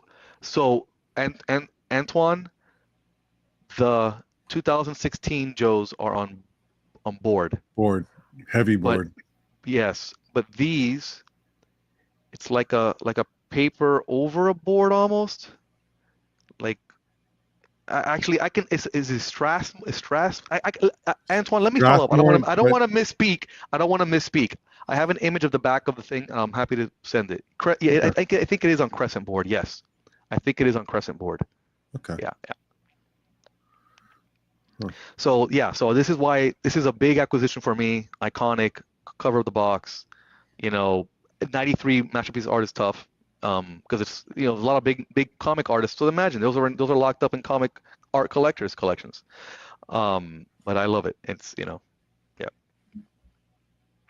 I did a simple frame job. Simple frame job because this piece is on a wall with other Spider-Man pieces, and so I needed them to kind of work together. Hmm. The colors are still very bright. The colors look fantastic.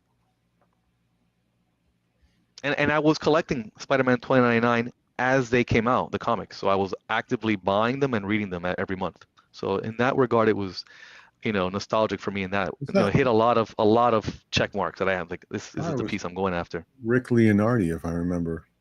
Yeah, very cool. Yep. Well, Wayshak. All right. So listen, if you don't have a Jonathan Weishak piece in your collection yet, what are you waiting for? His art is different. You know, I think, you know, it's very different. It's gritty and it looks hella better in person. This is a massive piece. This is big. Castro had it held it in his hands, framed. It's a big boy. It might be Um, 1824. I think John so. John I likes think to do so. 1824. And you know, there was another piece from this set that he had at Heroes that I walked over to Steven, and because Steven said you got this one, so he was glad to get the other. I think it's 1824. Yeah, it's big uns. Stingray, if you're getting a Waycheck at OAX, congrats. Just, you know, Justin, we've talked about it. Congrats. You know, his stuff is different, and in a good way. You know, it's a breath of fresh air, and I think, you know, and by the way, he's a great guy too. But I was looking for the right Thanos piece. Um, I've moved some towards Steven's way that, you know, just fit with him better. But this one had to stay with me because I like this grittiness, the, you know, death in the background, the execution. It was, for me, it hit all the check marks. And framed, this is one of my better frame jobs, in my opinion. Um, you know, I didn't go with the traditional. I needed something different than what I normally do, and I think it looks pretty damn good framed. If you want to bring that Sorry, up, only it's okay. this It's all image right. for this one, right? Oh, the back of the card. That's the back of the card. Oh, it's funny. Like, I put it here because I wanted to show what they write about him. What Upper Deck wrote. You know, meticulous line artist, an occasional painter. um, Yeah, so I thought that was funny. But there it is. this is The the card. Yeah, card. this is the front of the card. I think it translated fairly well. It did. You Yeah. know, Upper Deck was getting better towards the end, and this is Oh, my frame job. that looks very. Um, It cleans it so up. yeah, Yeah. yeah, black. It's like a actual gold, you know, fillet, um, there that comes out, and it really makes the subtle yellows pop. Let me highlight this one from Tom, so he doesn't feel like I'm pointing him out here. This looks phenomenal. Yeah, all that color is coming through there, and that smoke. No, it's cool. Wow. This one lives in my bedroom, directly in front of me. When I wake up, it's there, right there in front of me. You got this. Obviously, you got this directly from John the minute that you I did. knew. He was very kind. You would It's very kind of him, to let me acquire this piece from him. You know, I know he gets attached to some of his art, and I understand why. So again, he's let me acquire more than one piece from him, and I appreciate it very much. I feel like the caretaker of his babies. Yeah, John's back this year, and I've got him sitting next to Matt Allison. They ended up doing a heavy metal story together. Whoa. Sean, before we go to this piece, Sean, thanks for your comment. It means a lot to me because, again, it's a little bit that I add, so I really appreciate that. I mean, I pour like a lot of effort and time and love into framing a lot of these pieces. Pieces like this, especially, you can tell. We do a lot of combinations, like a lot of mock combinations before we settle, and we do. I do voting. Like I hit up the artist. I vote among friends. I say, here are the options. Vote, thumbs up, the one you like the best. It's a complex. It's like a complex thing. Okay, so this is an example where I was waiting for the right piece. by an artist that I've loved for a long time. This is a Spanish artist. Way back when I have Spanish descent. And so this was the piece. This is all right. I pulled the trigger on this one. This is the piece by Luis Royo. He is, He's a his master. art doesn't come up very often that in a secondary market, in my opinion, that I've noticed. Well, it's because Kevin Eastman owns it all. He has a Maybe. lot of it. Yeah, he has a At very least distinct style. from back in the day. Yeah, no, that makes sense. This is a big piece. Yeah, I I, I love it. And in Do you want person, me it to, looks. do you mind if I go ahead and go in closer to the images now? Yeah, go I've ahead, shown the go whole work ahead, for a while go here. ahead. Yeah. Wow. James Siegel asked, "Did my framer send me a Christmas and birthday card?" I know for a fact I've been displaced as his number one customer by the one and only Steven You referred Warburl. him? Yeah. Yeah, I did. Um, well, Steven was like framing his own stuff, Yeah. and so my framer. So part of the reason that I use him, he's artistically very savvy, but even more importantly for people watching, he knows that the art is valuable, and he doesn't do stupid stuff when he frames the art. He doesn't do this, taping and things that impact the art that you don't see behind the frame, gluing. He's the guy that people take their stuff to fix when somebody else has done that. He doesn't do anything like that. Like he's a professional through and through, and he frames for like big companies. So he treats the art with the utmost respect. Like you pull it out, it's intact. It is unblemished. So anyways, I am pretty proud of the frame job I did on this one. We looked at a lot of combinations. We were not sure how to do it, but I'm pretty happy with how it turned out. If you want to go to that, by the way, these are the 3 cards that it makes in the set. There's 3 cards here. They're just side by side here. Female Spidey women. You know how that goes. They're like in a hot shit.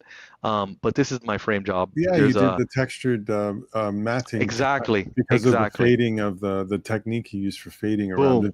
the That's vignette exact. sort of Yep, feeling. Yeah. yep. And then it's either It gold worked. or bronze matte underneath layered.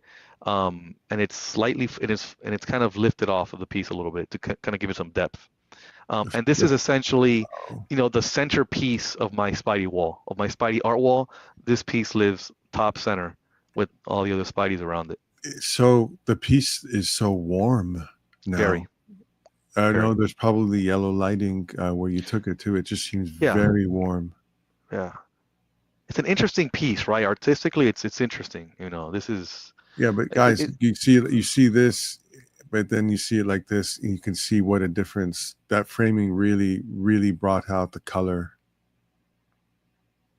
Wow. Yeah, and that's what we go for, right? We go for, I'm preaching to the choir, but we look for mattes that are going to make the color pop, but not distract the eye to the matte and the frame. Sometimes I see some really gaudy frames. It's not for me, It's not for me. If I'm looking at the frame, then I'm not looking at the piece, at the art.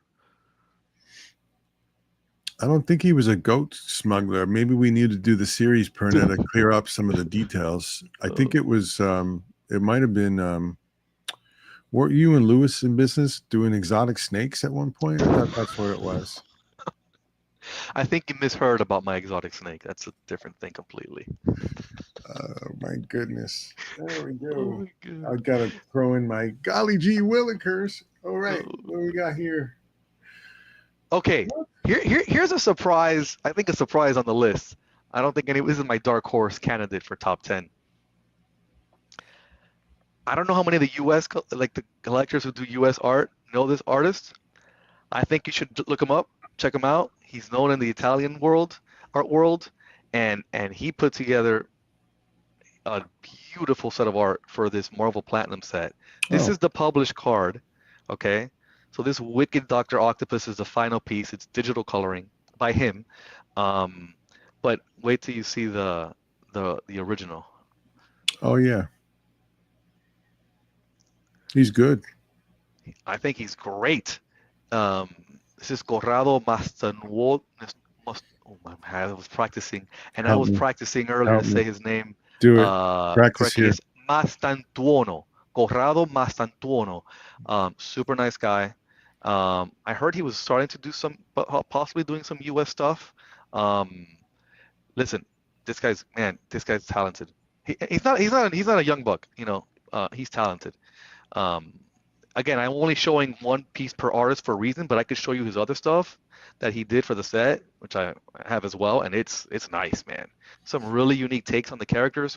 His use of the inks in the background versus his pencil work on the foreground is killer, killer.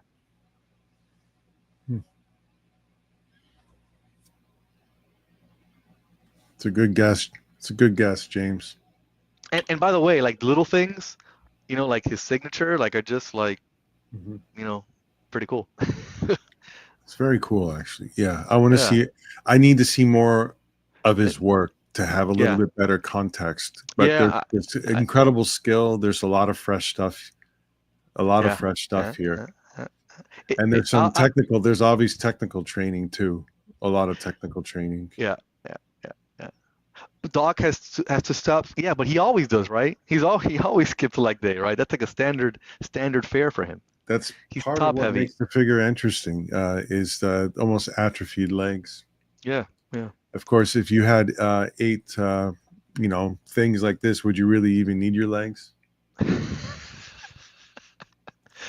All right, so this is one of my favorite pickups for Oh, you got 2024. Billy Ripken card All here. right, all right. Why'd you put the Billy Bring up, Ripken? You like bring error start cards? start with the big image of this. You have the big one of the card, of the baseball card. Yeah, There I we used go. to own this All one. right. I'm going to test how much the nerds, including myself, know about the sports. You know, sports, things that people play, balls, sometimes bats. That those guys that would give us wedgies in high school. Remember those Yeah. people? Oh, I All right. remember him. So check this out. I fought This back. is the famous Billy Ripken. I gotta say it because it's part of it. Fuckface card. So Yeah. Fleer Prince puts out this set, the big 88. one. 88 Fleer. Uh-huh. And they don't realize that on the handle of the bat, on the bottom 80. part, 89? It was 80. I thought it was Hold on, I'm 88. looking it up right now. I had this ready Yours for this says too. your thing says 89, but I thought it was Whatever it says is 88. what it is, my friend. Okay, 89 then. Yeah. So Getting old. it's the bottom of the bat says fuckface.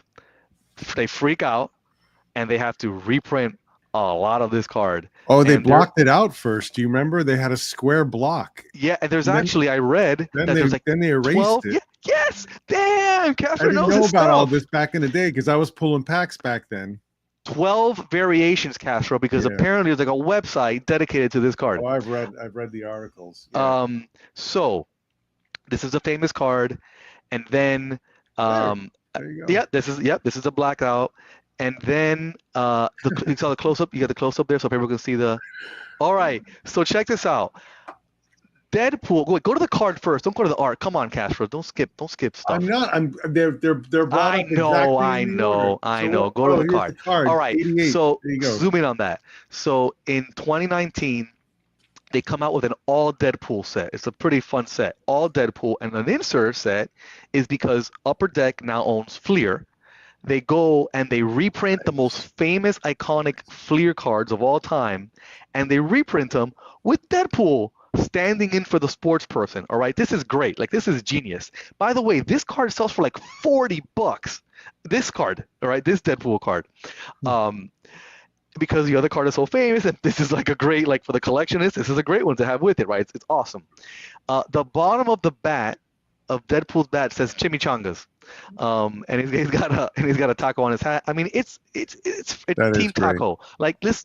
So then I had no idea that it was actual traditional art used to make the set until just this past 2024. I come across the original art, and I'm like, oh my God, I can't believe there's OA for this, and I buy the whole set, like all the OA for all of the cards. And I'm like, oh, of course, that's the way to go. That's the way to do it. Wait, how many different artists? One artist, Cam Adams. Okay, so that made it a little bit easier. Yeah, That yeah, yeah. artist was like, "Who is this guy? No one has asked me for anything," and all of a No one sudden, had asked him, and he told me what he wanted, and I told him he was underselling it, and I gave him more. Which, by the way, I do like half of the time. I mean, I can't. That's for real. That's for real. So I paid him a lot more, and I gave him a bonus for him to sign and title them, and if they got to me without being bent, because I know how this works. So I made him a little like extra, like if this, and when he was shocked that I actually came through with the bonus. He's like, I didn't think you were actually gonna pay me the extra. I'm like, come on, man, what are we doing here? So, who is anyways, the artist? Cam Adams. Cam Adams. Yeah, this is yeah, that's a great get. Yeah, so this I have the OA for all these silly cards. Very I proud gotta of that. look out. I gotta look at that set. Wow, Bella killed this piece. Wow.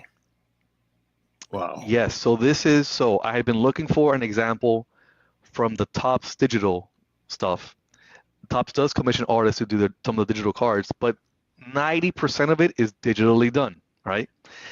So I've had been unsuccessful for a long time in getting an example for my collection. And then Bella came up. She works traditionally. This baby came up on her Instagram, and I was not going to lose it. So I think it's a very well done Wolverine in the I like. classic. I love Bella's work, but this Yeah. is like really great piece. I mean, it's the Wolverine we love, right? And the costume we like, yellow and blue. And yeah, I won this on open auction on her Instagram. Alberto is bidding on everything on your page now on Facebook. I'm happy for that. Great. Thank you for that. Got a scan of the art here. There you go. Yeah, so this is the actual picture She of uses a lot of different mediums too. She mixes it all up. Yeah. I mean, the photo there of a nearly finished piece, and she's basically holding a colored pencil. Yeah. It's not what you expect the artist to be holding there. Wow. But it's a cool. It's well executed. Well executed. A lot of surprising quantity of Wolverine card art is, questionable. This one is not one of those. No, this is great. Yeah, she's absolutely one to watch. So this is a digital card, right? What you're looking at is a digital card with a digital signature on it that sells for like a silly amount of money considering it's a digital card. All digital, no. Can you put out a number? You almost put the number out. I'm curious how high they go. I think someone had a whole set of them of her signed ones for like $2,000 or $3,000 on eBay right now. Got it. I was like, what?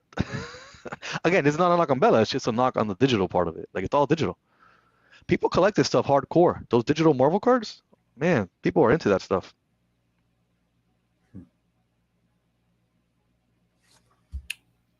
That's where I draw the line. If you don't follow Bella Racklin, go to her Instagram account. And what's the Facebook page again? What's the exact name of your Facebook page? The Marvel and DC card group. It sounds right. It was official before. You changed the name like 3 times. That's why I can't remember it. Yeah. We changed it when we got the DC in there. It's a great page to follow, and Jose is posting Bella's art from time to time for like every week. Actually, every week there's a piece. There's an auction going on at any one moment, any one time. Yep. All right, let's keep going. What else is in the top 10? Whoa. Waiting for the right one. Waiting for the right one. So he does a lot of. Perfect for this because of the shapes on cloaks. Oh my God, that's amazing! I love this. This piece took a spot in my wall that had never been touched because you can see it when you walk into my house. But we made an exception for this piece because, well, part of what we like about it is similar to the Lady Deathstrike. Similar to the Deathbird, it works on both a Marvel card level and it works on a just pure artistic, talented, fine art, level. You don't have to know this is Marvel card to appreciate artistically. It's a beautiful piece. So yeah, I love it. I love Simone's work. I don't own as much as I'd like to own of it. But this one, Steven was gracious enough. We did a big trade. He got some nice stuff that I was heavy on an artist, and he already had a Cloak and Dagger by Dan, so this worked out for both of us. He got some great pieces, and I got this piece. I think that this may be my top Bianchi piece that I've seen. For me personally, I absolutely love this. Love it. Yeah, Antoine. So if you go, Castro will show the two pieces now, and you'll understand like his vision for the artwork, like on being on two boards.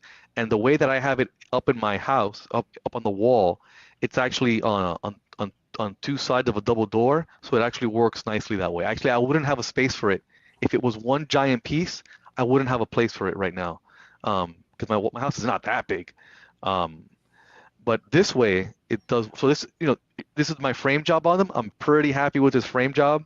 We Yeah. used like a silver inlay, and we used a matte that was, man, we looked at so many different colors, but all those greens and blue hues that you see there, they distracted from the piece. They were too close to the color, and it wasn't until this combination that it was like, boom, there it is. It was enough that it was in the same family without distracting, without extending the art outward, which was one of the ideas we first had. And again, it resides on two sides of a double door, and I think it works really nicely in my home. It's actually, I'm going to tilt this slightly so you can. Oh, let me There's bring one you there. up, okay? 1 second. Yeah. So there's one of them, and the other one is on the opposite side of the. Oh, come on, camera. I'll go back. The other one is on the opposite, on the other side of the other door. Okay. You get the idea. Man, I love these. Yeah. And I didn't have a Cloak and Dagger, so again, it fit checked so many boxes for me,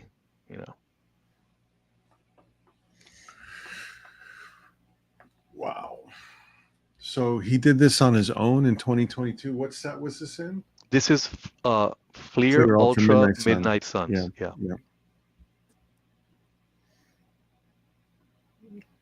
Don't come on, you're exaggerating. Snyder's Wi-Fi is dog shit. Oh. All right, where are we next? Wow. Okay, so this is the box for the latest, well, one of the two latest Upper Deck releases. If it's more than 6 days old, it's not even latest anymore. Yeah, it's crazy. This is released like, I don't know, 3 weeks ago maybe. Yeah. Great it's set. Called Fleer Ultra Matriarchs. It's all female characters by all female artists. It's a great concept. The brainchild of their all female art directors at the time. I think it's great. So this black cat on the cover, I didn't know it was going to be on the cover, but I was fortunate enough to have bought it, probably coming on 2 years ago now. Didn't have a good black cat painting. You waited that long to know? Oh yeah, a lot of times I've owned this art 2 years before it even maybe comes out. Sorry, was the black cat made for the set? It was. And then used on the box? Correct. Got it. All right. Yeah, correct. Yeah, the box design decision is not made till much later. Okay. Yeah. But this is the card. This is artwork by Megan Hetrick. Megan has done a fair amount of comic covers. She's a good friend of mine. She does I think she does beautiful work. And then this is the actual painting. At first, I thought a lot of Megan's stuff was digital when I first saw her work, and she does. I mean, she does phenomenal work. She has a lot of pieces. She has a lot of pieces in the Matriarch set, right? I forgot she does. She does have a lot of pieces. It'd be a shame if somebody bought them all. She might have done the magic, I think, too. She did, yeah. I think I didn't upload a framed image of this, but it's her. Megan paints on like on pretty thick board, and I float her artwork when I frame it. I often float it. So that there's like literal space between her artwork, then gaps, and then the mat. It actually looks fucking killer. I wish I had uploaded the artwork, the frame piece. It came out it come out really nice when I frame them. And by the way, she blesses them. She's like, that looks great. Like, you did it justice. Well, Jose and I tried to get Megan this year, and it was she had way too much going on. It was really sweet of her even to try. So let's try to get her next year. Yeah, She's yeah, definitely. artwork. I really would. Yeah, And yeah. I'd like to see the more of her original artwork in person. So the next piece, this was one of my first acquisitions of 2024. I picked it up at OAX, so it's so kind of coming full circle here. This is Dave DeVries Spider-Man, definitely different, right? The Um, Breeze is very Dave, different. yeah, Yeah. Dave is known for his extreme foreshortening or forlonging, and this Spider-Man is no exception. It's one of the four Spider-Man for the set. Each four artists, each one did each character one time, plus at the end of the set, they each did one character one time, like the last 20 cards roughly. But this is Spider-Man. I'm fortunate to own two of the four for the set. Um, and it's a beauty. It's nice. It's iconic. It's a masterpiece of Spider-Man, Um, I've known Dave for a long time. I did not get this from Dave, but I've known Dave for many, many years. He's a wonderful person. He's still teaching art to students in his day job. And so I didn't do anything crazy on the frame job. Nothing crazy. Black on blue to bring out the sky and a little bit of the costume. I tried red, I tried dark blue, I tried a lot of different mixes. This was it. Nothing much. Just a subtle light blue. Oh, it's very nice. Huh. We're coming to And the end. we only have one more piece left. That's crazy. Oh. So I picked up a dozen pieces from this set that I bought from Steven, and I love them all. Like my dad was like yesterday, he's like, "Are you gonna sell any of them?" He knows how much money I spent, and I'm like, "I can't do it. They're all too nice." He's like, "It always happens that way." He's a collector too, like I mentioned before, right? So, this is my favorite piece of the 12, easily. Um, I didn't have, I hadn't found the Surfer for my collection. I have a couple other Surfer paintings. My first original art ever was of Surfer, unpublished, by Dave DeVries. We're coming full circle here. It was a book cover that didn't get published, but it was beautiful, so I have it. I bought it, but I hadn't looked. I needed that Surfer. It's one of my favorite characters. And so when Fausto passed on this piece, I told Steven it's mine. Like he's passing, I'm taking it. And it's gorgeous. You know, it's in my opinion, it's absolutely gorgeous. Um, I don't know what to say about it. The tape is gone, James. The tape is gone. You better believe it. Wow. Yeah. I think you have it. Yeah, you've got it framed. Oh, the Yeah, card. this is the card. The card is what's called a tier 4. Yeah. I don't subscribe to like so Magic. It's a thing in Magic, right? In Magic, if the card is powerful, a lot of people have it in their decks. The art is worth more money. So in Marvel cards, they say that people are like, oh, it's tier 4. I've never personally attributed more value because of that. Some people do. I don't, but it is a tier 4 card for the set. Um, so it's harder to find. It's more iconic, etc. Um, but I'm pretty happy with the frame. Like the frame again, nothing crazy because I plan to put it with other pieces and it just needed a little bit of orange. Nothing crazy.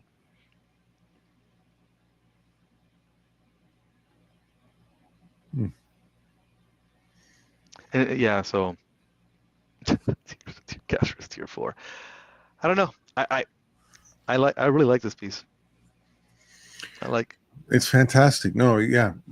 The planet, even is completely different. That's one of the things about it that caught me at first. The Yeah, you top you right. feel him. You feel him, and the bottom of the board is such a nice touch. Yeah. The way he did that, like he gave it like probably more of an angle than it should, but he executed it with the reflection of darkness, right? Of the universe in the distance, like the unknown. He's a great painter, man. He's a great painter. These things look sick in person. They look so. Again, we talked about it ad nauseum earlier. These things look amazing in person. They're, they're unbelievable in person. What I'm noticing too is that this must have been an early one. This one's signed 13. Hmm. You know, Yeah. he did it over 2 years, I think, at least, maybe even 3 years. This one, right? Yeah. Yeah. Thank you, Sean. Appreciate the comment. That's it. That was my top 10 for 2024. No particular order, and just tried to mix it up with the artists. Wow. Wow. Hey, look, Bill, a 2-hour show. It was zippy, Just man. We went through like 76 images with details. Yeah.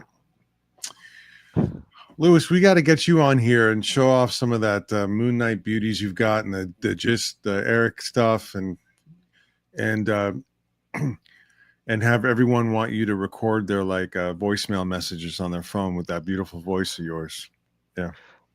Sean, the surfer is not small like the 92 pieces. They're way bigger. So all those 2016 set pieces are the same size, Mm. and we think it was 10 by 15 if we're not mistaken. They're big. They're big compared to normal card art. You know, they're on the bigger side. Nick, thanks for the kind words. Means a lot from you. Yeah. Awesome. Bill would have sat silent if he was here. I have no idea what he's talking about. Thanks, Tom. Yeah, Louis, definitely come on. Yeah, yeah, Anthony. You know, I mean, for those of you that are card collectors watching, and you maybe you're sketch collectors, listen.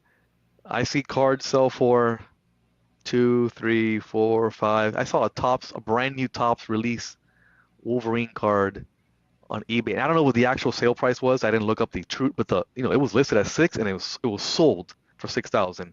And I think to myself, this is not like a 101, by the way. I'm like, man, if they only knew, you know, if they only knew. So we'll sign off here in a second, but we might as well, you know, OAX is coming up, and the Card Art Expo, the first one. Jose, Steven, and I put that together, and Matt Fuller was involved throughout the whole thing. And of course, we were supported by a bunch of people. But Jose does have an exhibitor booth in CAX, and there'll be a gallery inside of CAX that I think Steve and Jose and possibly others, but definitely Steve and Jose are going to contribute to. There'll be some art, probably, you tell me, Jose, for display, and quite a few for sale. Definitely for display, sale, sure, yes, because it's time to let some babies go, and they won't break the bank at the prices that I plan to offer them at. But Steven and I are trying to still envision, like what the gallery will look like. We want it to be thematic, and like we did last time, we thought that worked well and people appreciated You're it. talking about the special gallery. Yeah, the special gallery. The special gallery will Right. be thematic.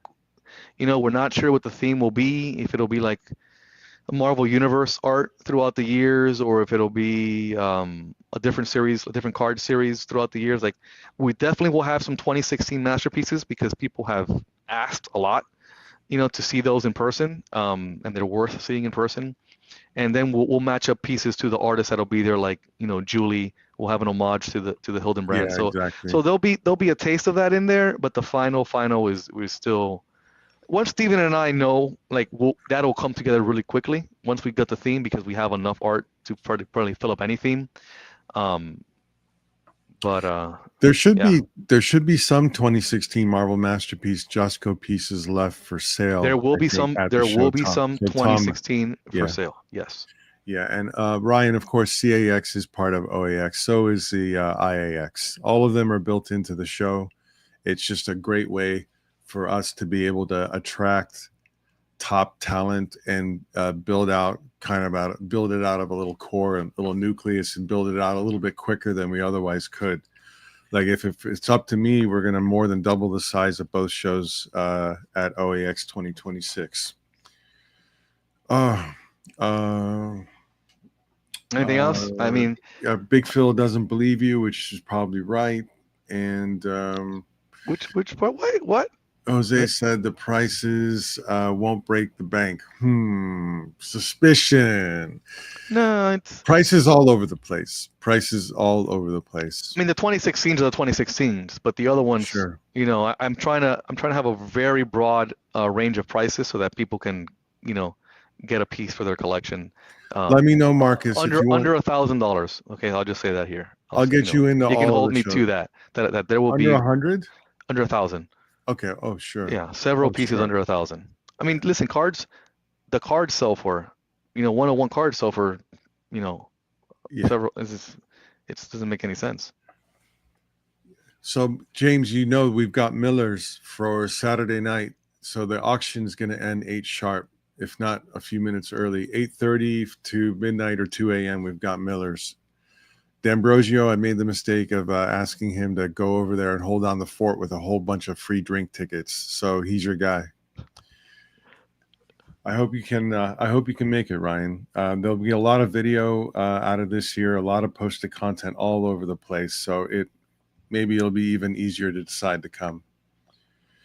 All right, guys, I can just keep highlighting this. We can talk about movies and other subjects now for another hour, but best thing to do is just hang up. Let's end on a high note. We'll see everybody in person soon. You hold on for a minute, Jose, so I can say sure. Thanks, everybody. We'll see you We'll see you in way too soon for my taste. No offense. But what is it? 16 days? Something like that. Right around the corner. Uh-oh. Right around the corner. See you later. Wait. Someone just tried to connect, and I wasn't sure what was going on. Okay, we'll see you guys later. Bye.